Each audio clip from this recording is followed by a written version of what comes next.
Which of the following suit the best for order of cutting in organism? So order of cutting பொறுத்தவரைக்கும் எப்படி ஒவ்வொன்றா கட்டிங்னா நமக்கு தெரியும். அதாவது இப்ப தானே பார்த்தோம்.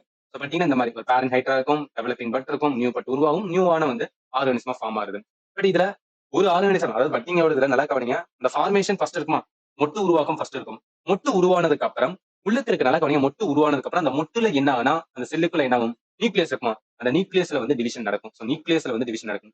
நியூக்ளியஸ் ஒன்ஸ் டிவிஷன் நடத்தனே அதாவது ஒரு செல் இருக்கா, நடுவுல தான் நியூக்ளியஸ் இருக்கும். சுத்தி என்ன இருக்கும், சைட்டோபிளாசம் இருக்கும் ரைட்டா.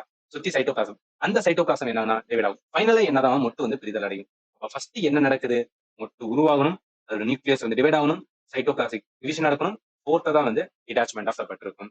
அதனால என்ன வரும், 1 3 1 3 2 நாட் ரைட்டா. கொஸ்டினுக்கு ஆன்சர் வந்து இதா வரும். அதை இங்க கொடுத்திருக்கேன். மொட்டு உருவாக்கம், அணுக்கருவோட பிரிவு, செல் திறவு பிரிவு, மொட்டு வந்து பிரிதல். Which of the following organelle is the first divide during the binary fission in amoeba? அதனால கவனிங்க. அமீபா என்ன ஒரு பார்ட் ஆஃப் இது பைனரி ஃபிஷன் ரைட்டா. எக்ஸாம்பிள் இது ஃபர்ஸ்ட் டிவைட் ஆகும் அப்படின்னு சொன்னாங்க. அதாவது என்ன ஒரு அமீபா இருக்குன்னா ரெண்டா உடையும், ஒரு செல் ரெண்டா உடைய போகுது ரைட்டா. அப்படி உடையதுல எது வந்து ஃபர்ஸ்ட் வந்து டிவைட் ஆகி போகும்னா நியூக்ளியஸ் தான் வந்து டிவைட் ஆகி போகும் ரைட்டா. அதனால என்ன வரும், கேன்சர் வந்து சி வரும். ஏன் நியூக்ளியஸ் நல்லா கவனிங்க. ஒரு செல் டிவைட் ஆனா ஃபர்ஸ்ட் அந்த செல்லுக்குள்ள இருக்க நியூக்ளியஸ் என்னன்னா உடையும். அந்த நியூக்ளியஸ் உடஞ்சதுக்கு அப்புறம் தான் பின்னாடி இருக்கிற வந்து சைட்டோபிளாசம் எல்லாமும் உடையும். அப்படி உடஞ்சு என்னன்னா ஒரு புதுவான என்ன அப்படின்னு பார்த்தீங்கன்னா ஒரு செல்ல வந்து உருவாக்கும். அந்த செல்ல நியூக்ளியஸ் இருக்கும், சுத்தி சைட்டோபிளாசம் மைட்டோகாண்ட்ரியா இந்த மாதிரி என்னன்னா எல்லா விதமான செல்லுக்கு தேவையான வந்து என்னன்னா ப்ராப்பர்ட்டிஸ் எல்லாமே இருக்கும். கொஸ்டினுக்கு ஆன்சர் என்ன வரும், இதா வரும். அடுத்து, so the following statement correctly describe the process of budding in organism like Hydra. ஹைட்ராவே என்ன ஞாபகத்துல வச்சுங்க, பட்டிங் வந்து ஞாபகத்துல வச்சுங்க.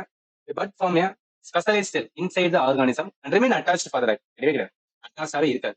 But form as outgrowth due to the repeated cell division and detachment maturity. மீண்டும் மீண்டும் செல் பிரிவால் வெளிப்புற வளர்ச்சியாக மொட்டு உருவாகி முதிர்ந்த பெண் பிரிந்து விடுகிறது. இதம் டெஃபனிஷன் ஆஃப் என்னன்னா பட்டிங்கோடது. பெஸ்ட் எக்ஸாம்பிள் எதுல சொல்லலாம், ஹைட்ரால சொல்லலாம். ஆன்சர் வந்து என்னன்னா இதா வரும். ஆல்ரெடி லேர்ன் பண்ணதான் நீங்க என்ன பண்ணிக்கலாம், இந்த இமேஜ் கூட வந்து நான் வச்சுக்கலாம். The process of fission in amoeba result in the formation of the process of என்ன சொல்றாங்க, fission in amoeba result in the formation of fission ஆவே என்ன அமீபால இருக்குது பைனரி ஃபிஷன். சோ பைனரின்னு வரும்போது என்னன்னா டூ சிமிலரான சைஸ் ஜெனட்டிக்கல் என்ன ஐடென்டிக்கலான டாட்டர் செல் தான் என்னன்னா உருவாக போகுது.